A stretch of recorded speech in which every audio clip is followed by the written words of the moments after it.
So people used to believe that there was one brain region where the circuit for an emotion lived, like fear. The amygdala was the amygdala is like the rock star of the brain. Like everybody knows where it is, and not everybody, but a lot of people and journalists write about it, and I would say the majority of scientists who claim such things have recanted that view. But anyways, for a long time, this is what people believed. And so we did a meta-analysis of brain imaging studies to show that, the amygdala shows an increase in activity in about 30% of studies that where fear is being cultivated, which is significantly better than what you would expect by chance.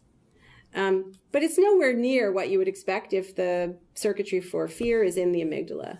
And it turns out that actually every emotion category that's ever been studied shows an increase in activity in the amygdala greater than what you would expect by chance. And many, many, many phenomena also do that have nothing to do with emotion. If I took a bunch of you and I stuck you in a scan, I took any one of you and stuck you in a scanner and showed you a bunch of faces that you'd never seen before, completely novel, whopping amygdala activity, changes in amygdala activity.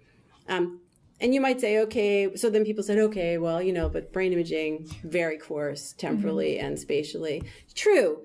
So let's look at there are monozygotic twins who, have the same IQ, and they both have amygdala damage at the age of 11 due to Urbach-White's disease, calcification of the amygdala.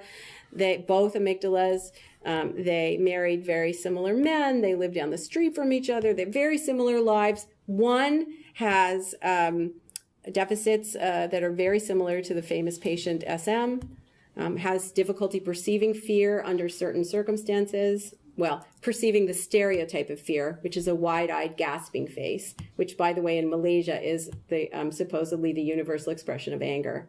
Just saying. And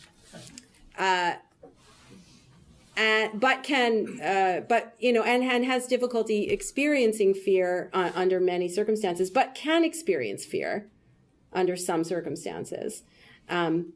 But anyways, one twin looks very much like the patient SM, and the other twin has no deficits when it comes to experiencing or perceiving fear, because her brain is doing it in different ways. So we would think of this as degeneracy with respect to the category fear. You could say, okay, it's not a region of the brain. Maybe it's a network in the brain. Well, there have been studies to demonstrate that's not really the case, that there are networks that are affiliated with the experience of fear, but they also are associated with the experience of every other emotion and even non-emotional event. So you could say, okay, well, it's not a circuit and it's not a network. It's actually a distributed brain, like a whole distributed pattern across the brain. And sure, there are studies. I even published one. I published a meta-analysis of hundreds of studies where we did a pattern classification. Because in some of these studies, so now what we're classifying are the maps, brain activity maps subjects in a study are experiencing fear, and we have the summary map of all activity of all the voxels across the brain for all the subjects in that study. And we have hundreds of studies like this. And so we used a Bayesian classifier, and we were able to come up with patterns, one for anger, one for sadness, one for fear, one for, the 5 emotion categories we could study that could, better than chance, classify whether or not one of the activation maps was from a study where subjects were experiencing anger or fear or sad. Okay. We published a study like that. I think right now there are probably 6 or 7 studies like that have been able to diagnose the activation patterns and say better than chance. Not much better than chance, I should add, but still better than chance, which means you can get your paper published. But here's the really interesting thing. When you look at the pattern for any given study, for any given subject, any given study, you cannot use it on any other study. We've tried, it's not possible. The patterns themselves don't look the same. So the pattern for anger, pattern for fear, we're talking about fear, so let's stick with fear. Pattern for fear doesn't look the same across those studies. And even more, I'll tell you that we did a bunch of mathematical simulations to show that you can classify any pattern with 100% accuracy, where the correctly classified pattern does not share a single voxel in common with the pattern that used to classify it. Because those patterns are not brain states. They're just statistical averages. They're statistical abstractions. So if your pattern is closer to the pattern, let's say, that we're trying to diagnose, is closer to one of these, multivoxel pattern classifiers than the other, it just gets classified as that. It doesn't have to share a single element, not a single voxel does it have to share with the pattern in order to be correctly classified. So brain reading studies, which say that they can read your brain, know the content of your experience based on brain activity. There's like a whole lot of stuff that's embedded in that statement. I think, so when I'm talking to my engineering colleagues and some of my data science colleagues, and I say, I think we should publish a paper on pattern classification to explain how these patterns are really an example of population thinking, actually. They're not an example of, like we found the neural essences of any category in the brain. Their response is, nobody really believes that those are neural essences. And I'm like, I think they do.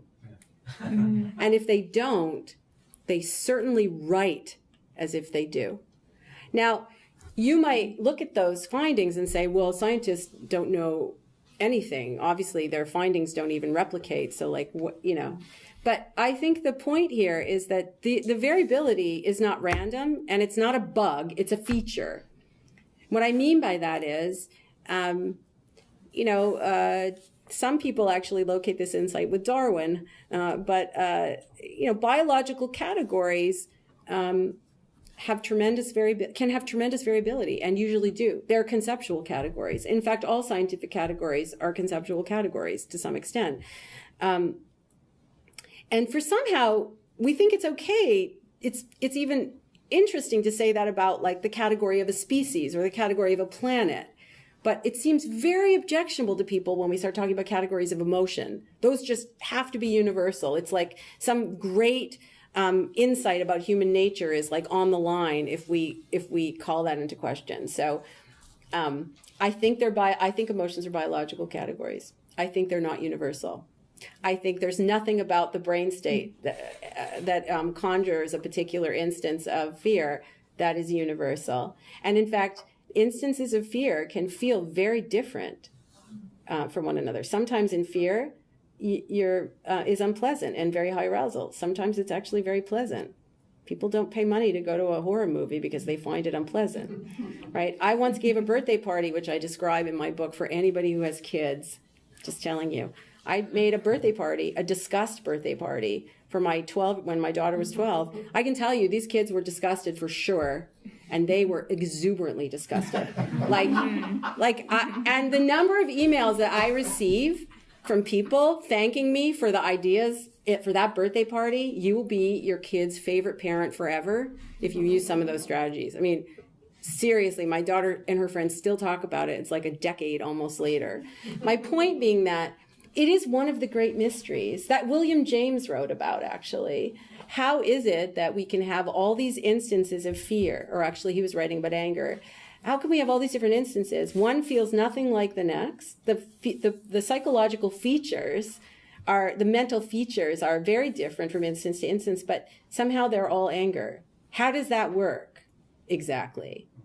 And how is it that exactly the same constellation of mental features and physical features could be some other category? I mean, that's the really interesting question here, from my perspective. Mm-hmm.